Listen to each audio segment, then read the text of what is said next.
అమెరికాలో ప్రజాస్వామ్యం ప్రమాదంలో పడిందేమో అన్నట్లుగా ఉంది. ఎందుకంటే రీసెంట్‌గానే అలెక్స్ ప్రెట్టి అని చెప్పి ఒక ఐసీయూలో పనిచేసేటువంటి మేల్ నర్స్‌ని అక్కడ ఉన్నటువంటి ఫెడరల్ ఏజెంట్లు కాల్చి చంపారు. దానికి ట్రంప్ ప్రభుత్వం ఏం చెప్పుకుందంటే ఆయన ఒక తీవ్రవాది అని చెప్పి ట్రంప్ ప్రభుత్వం ఆయన మీద ఒక తీవ్రవాది అని ముద్ర వేసింది. కానీ ఆయన తీవ్రవాది కాదు అని చెప్పి సోషల్ మీడియాలో వైరల్ అయినటువంటి వీడియోలు, సాక్ష్యాలు బయటపెట్టాయి. ఏంటి? అక్కడ ఉన్నటువంటి ఫెడరల్ ఏజెంట్లే ఆయన్ని కింద పడేసి గన్నుతో 7 సార్లు కాల్చినట్టుగా, ఆ టైంలో కూడా ఆయన చేతిలో గన్ను ఏమీ లేకపోయినా కేవలం ఒక ఫోన్ మాత్రమే ఉందన్నట్టుగా ఆ వీడియోలో సాక్ష్యాలు బయటపెట్టాయి.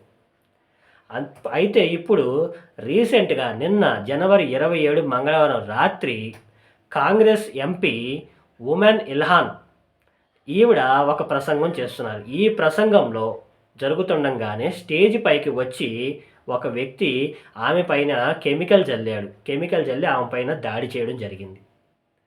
సో, ఇలాంటి దాడులు నిజంగా ఎంత బాధాకరమైనటువంటివి అంటే, అక్కడ ఉన్నటువంటి బైడెన్ గారు ఏం చెప్తున్నారంటే, మన ప్రజలపై మనమే దాడి చేసేంత అత్యంత బాధాకరమైనటువంటి రోజులు ఈరోజు నడుస్తున్నాయని చెప్పి జో బైడెన్ గారు చెప్తున్నారు. సో, మరి ఇవన్నీ ట్రంప్‌కు ఎగైనెస్ట్‌గా చేసేటువంటి యుద్ధాలా? లేదంటే విద్వేష రాజకీయాలా? అనేది అక్కడ ఉన్నటువంటి విశ్లేషకులు అంచనా వేస్తున్నారు. దీని మీద మీ అభిప్రాయం ఏంటనేది నాకు కామెంట్స్‌లో చెప్పండి. వచ్చే వీడియోలో కలుద్దాం. Thank you.